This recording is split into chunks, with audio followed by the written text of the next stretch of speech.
Houston City Council member Amanda Edwards. Welcome to High Capacity Transit 101. Today, we're going to be talking about an issue that is really important for our region. It's in fact critical if we're going to continue to maintain our viability and continue to grow, and that is transportation, but specifically we're talking about high capacity transit. So what do I mean by high capacity transit? That's a question that I often get asked, and in fact that's simply the ability to move the highest number of people by the most efficient means possible. So think things like buses and trains, bus rapid transit even. Those are just a couple of examples of what they call modes that help to facilitate high capacity transit options for travelers. In our region, we must think about this today because the decisions that we make today are going to affect our region for decades upon decades in the future. In fact, in our region, we're expecting 4.2 million people to be added to our region by 2045. That's a tremendous amount of people for the 8 counties surrounding Houston-Galveston area. And so we've got to be making plans today that put us in a place where we're actually able and equipped to handle all of these folks and in a position where we're economically viable as a region. So we set out to get some work done on this question. The Transportation Policy Council of the Houston-Galveston Area Council formed the High Capacity Transit Task Force back in 2017.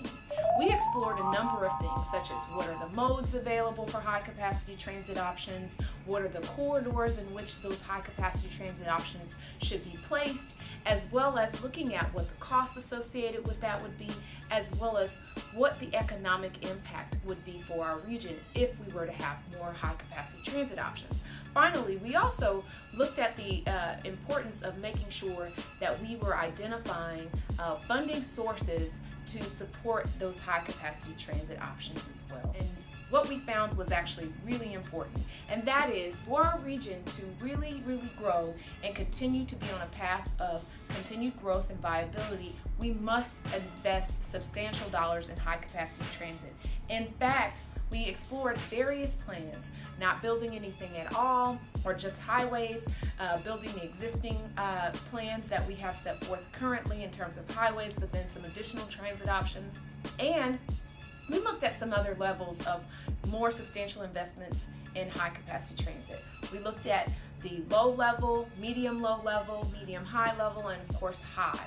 What we found is at the highest level, let's say if we invested up to $100 billion, yes, that sounds like a large number, but in fact, Los Angeles is investing $160 billion in its plans. But if we invested that highest amount in high capacity transit investments, that would require us to do investments that would have grade separated rail in an extensive fashion all over the city and region, as well as bus rapid transit options where that makes sense, as well as signature busing. Well, if we were to do that and to really make all of the connections that our travel demands analysis recommended, then we would have to make that type of investment. We found that that investment would relate to an annual increase of 94,000 jobs, 19 billion in additional GDP, and 40 billion in increased regional output. Of course, that's a substantial investment, and currently right now we don't have access to that. In fact, there's almost an $80 billion delta between what we have access to potentially now versus what we would have to make ourselves have access to there. So what does that tell us? We've got to get to work on figuring out how we can go about funding high capacity transit options. And so we looked at various options regarding public-private partnerships, state level modifications to allow us to free up some more money for that. Also looking at various things that have been done across the country to determine where we have to be from a funding paradigm in order to reap the benefits of substantial investment in high capacity transit.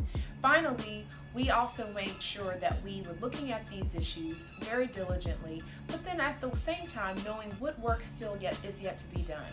What we found is we've got to be more strategic in identifying pathways for a paradigm shift for funding. And so that is part of the discussion and the work that we've done with our High Capacity Transit Task Force, and that we will continue. So I want to thank all of those that were involved in the work and exploring some of the questions, answers.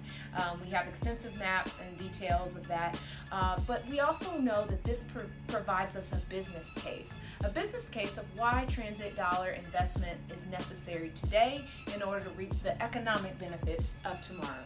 Well, I thank you for joining me for High Capacity Transit 101, and I look forward to seeing you next time.